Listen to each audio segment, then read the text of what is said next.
आता काही तर न जाता पण करतात. काही घरी एसी मध्ये बसून करतात, काही परदेशांमध्ये आहेत. जे कोण असतील परदेशामध्ये आहेत तिथून कमेंट करतात थंड हवेच्या ठिकाणावरनं. शाळा शिक्षक घोटाळा त्याचा तपास पण झालेला आहे आणि त्याची व्याप्ती महाराष्ट्रावर किती आहे? वरिष्ठ अधिकाऱ्याच्या माध्यमातून त्याच चौकशी चालू आहे. त्या चौकशीमधनं जे काही पुढे येईल त्याप्रमाणे पुढची कारवाई त्या ठिकाणी केली जाईल. त्याची व्याप्ती ऑलरेडी या संदर्भामध्ये काही वरिष्ठ अधिकाऱ्यांवर कारवाई झालेली आहे. काही निलंबित पण अधिकारी करण्यात आलेले आहेत. पण त्याची व्याप्ती महाराष्ट्रभर आहे अशी चर्चा सगळीकडे. मला वाटतं की या क्षणाला लगेच त्याच्यावर कमेंट करणं काही उचित होणार नाही. परंतु जिथे जिथे चुकीचं काम झालेलं असेल त्या ठिकाणी चौकशी करून कारवाई केली जाईल. राज्यभरात काय आदेश दिलेत का तशी चौकशी किंवा राज्यभरात आदेश राज्यभरात आदेश वगैरे असा काही विषय नाही. पाठीमागच्या काळामध्ये आता नाशिक विभागातनं पण काही तक्रारी आलेल्या होत्या, त्याची पण चौकशी केली गेली, तिथे पण कारवाई सुरू आहे. शाळा खोल्यांच्या दुरुस्तीसाठी एक तुकडा निधी ठेवलेला आहे आणि शाळा खोल्या म्हणजे आमच्याकडेच 128 त्यांना दुरुस्तीची गरज आहे. सरकारी शाळा येणारा पावसाळा आहे. आताच्या घडीला PM श्रीच्या धर्तीवर CM श्री हे अभियान या वर्षाच्या पासून राबवलं जाणार आहे.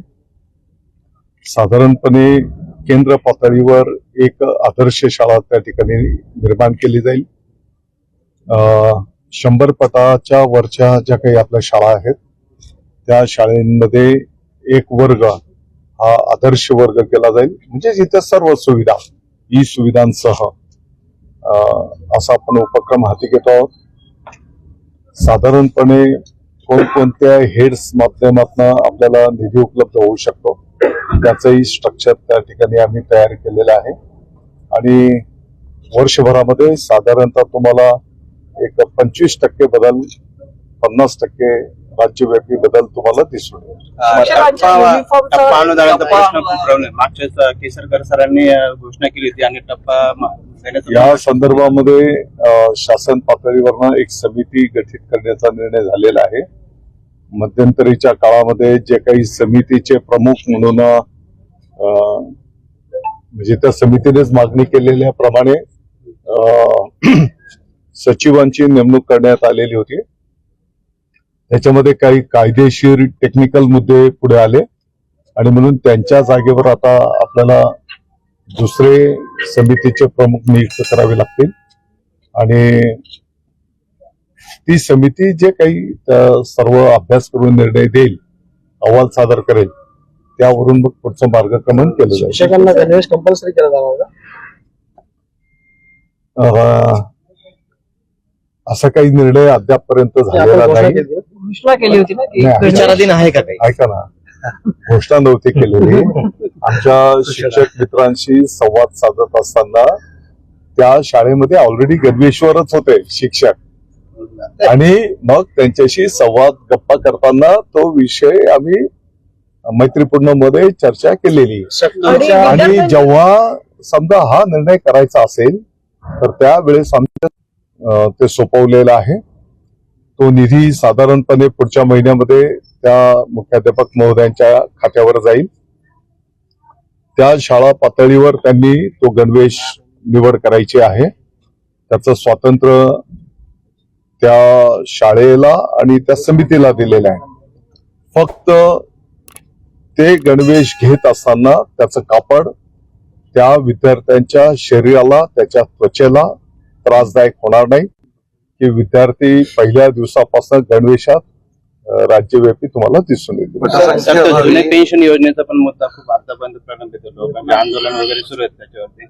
तो एक मुद्दा कधी तुमच्या सरकार असताना तुम्ही तो मला वाटतं की पेन्शनच्या संदर्भामध्ये 2 पर्याय त्या ठिकाणी कर्मचारी बांधवांना देण्यात आलेले आहेत आणि त्या 2 पर्यायांच्या पैकी 1 नोव्हेंबर त्यांना धोरण नाही धोरण नाही मी म्हणत होतो. तर ही काही वस्तुस्थिती आपल्याला स्वीकाराव्या लागतील. जिल्हा परिषदच्या शाळा असतील किंबहुना आपल्या नगरपालिका, महानगरपालिका, स्थानिक स्वराज्य संस्थेच्या शाळा, तिथे पटसंख्या कमी होताना दिसते, ही वस्तुस्थिती आहे. आणि म्हणून तुम्हाला ह्या वर्षामध्ये दिसून येईल की या विद्यार्थ्यांना शासनाच्या वतीने काय काय आपण सवलती देतो, काय काय योजना आहेत, याची माहिती आम्ही पालकांच्या पर्यंत पोहोचवणार आहोत. मला विश्वास आहे की येणाऱ्या वर्षी आपल्याला पटसंख्या वाढलेली तुम्हाला शासकीय शाळेमध्ये दिसून येईल. आता जे सध्या सुरू केले आधार आणि उलट पण आहे, काही ठिकाणी फक्त आधारवर दाखवले जातात आणि प्रत्यक्ष नसतात, अच्छा असे पण आहे. सर एक आपलं उद्दिष्ट आहे की विद्यार्थी असले पाहिजेत. कारण या संदर्भामध्ये मला वाटतं की एक 15-20 वर्षापूर्वी तपासणीचा ड्राईव्ह राबवला गेला होता. नाही का नाही, आमचे शिक्षक बांधव सांगतील या संदर्भामध्ये. आणि त्यावेळेस असं दिसून आलं की जी संख्या प्रत्यक्ष दाखवली जाते तेवढे विद्यार्थी तिथे उपलब्ध नाहीत, उपस्थित नाहीत. बरोबर ना? 4 ऑक्टोबर हा आला ना आता हिंदीचा विषय. पॅटर्न मध्ये हिंदी सुधारित शासन निर्णय निघालेला आहे. अनिवार्य या शब्दाला स्थगिती देण्यात आलेली आहे. सुधारित शासन निर्णय अभ्यास करून काढला जाईल हे त्या दिवशी घोषित केलेलं आहे. कारण याला वेगवेगळे पण अँगल आहेत. समजा उद्या कोणाला काही शाळा मधला तो आपण ऐच्छिक केलेला आहे, सुधारित शासन निर्णय निर्गमित नाही झालेला, नाही झालेला, स्थगिती त्याला वेळ लागणार आहे. एक राजकीय पक्ष आहे. एकदम राजकीय प्रश्न विचारला होता. मुख्यमंत्री एकनाथ शिंदे असताना शेतकरी भवनचा जो निर्णय झाला होता तो आता रद्द करण्यात आला. कुठला शेतकरी भवन जे बाजार समितीमध्ये एकनाथ शिंदे मुख्यमंत्री असताना हा निर्णय घेण्यात आता आला पुन्हा चर्चा सुरू आहे की एकनाथ शिंदेचे एका पाठोपाठ फडणवीसांच्या सरकारमध्ये रद्द केले जातात. माझ्या माहितीत तर असा कुठलाही विषय नाही. आणि मला वाटतं की आपण सर्वांनी पण या गोष्टीची खातरजमा करून घ्यायला पाहिजे. शासन निर्णय काढले तसं काय शासन निर्णय काढलेला आहे, जी आर रद्द केला जातो.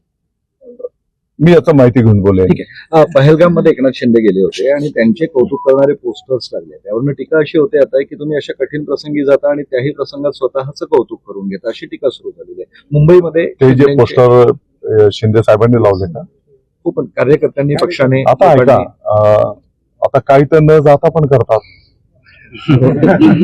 काही घरी एसी मध्ये बसून करतात, काही परदेशांमध्ये आहेत. जे कोण असतील परदेशामध्ये आहेत तिथून कमेंट करतात थंड हवेच्या ठिकाणावरनं. आता एखाद्या कार्यकर्त्याने त्याच्या भावना व्यक्त केल्या, मी काही त्याचं ते बरोबरच आहे असं मी बोलत नाही. आणि माननीय एकनाथजी शिंदे साहेबांनी काय ते एकच विषय नाही केलेला.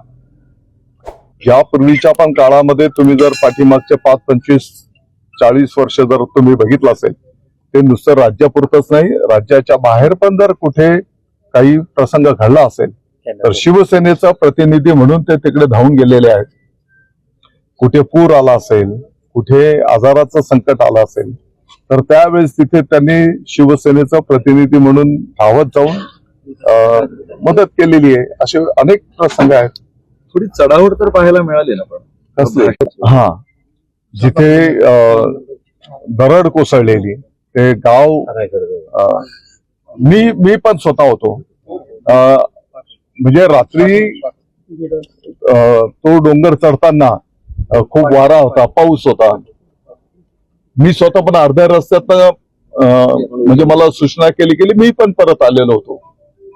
परंतु केंद्रीय अभ्यासक्रमातून मुघलांचे जे काही संदर्भ आहेत ते काढण्यात आलेले आहेत. मग राज्य देखील तसं काही अभ्यासक्रमामध्ये काही बदल करण्याच्या मानसिकतेत आहे का? आपल्या राज्य पातळीवर आपले जे काही थोर आपले दैवत होऊन गेलेले आहेत त्यांना आणखी जास्तीचे त्यांचं माहिती, त्यांचा इतिहास, त्याच्यासोबतच आपला कार्य त्या ठिकाणी संपन्न केलेलं आहे. तो आपल्या विद्यार्थ्यांना जास्त शिकवला गेला पाहिजे ना. आपला इतिहास पण शिवाजी महाराज असतील किंवा संभाजी महाराज असतील हे मुघलांशीच लढून त्यांनी काय विजय मिळवले आहेत. आपला इतिहास पण त्यांच्याशी जोडलेला असेल. ज्या घटना घडलेल्या असतील ते आपल्याला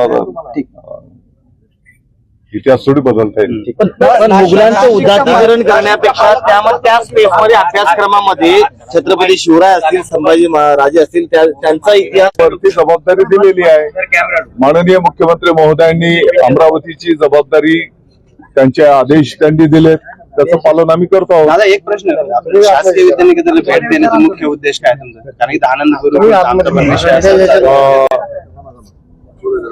इथे येण्याच्या पूर्वी एनडीए भरतीपूर्व प्रशिक्षण आपल्या संस्थेला पण मी भेट दिली, कारण की जेणेकरून त्या सुविधा आपल्याला तिथे पण त्या विद्यार्थिनींच्या कॉलेजला करून देता येतील ते पाहण्यासाठी मी गेलो होतो.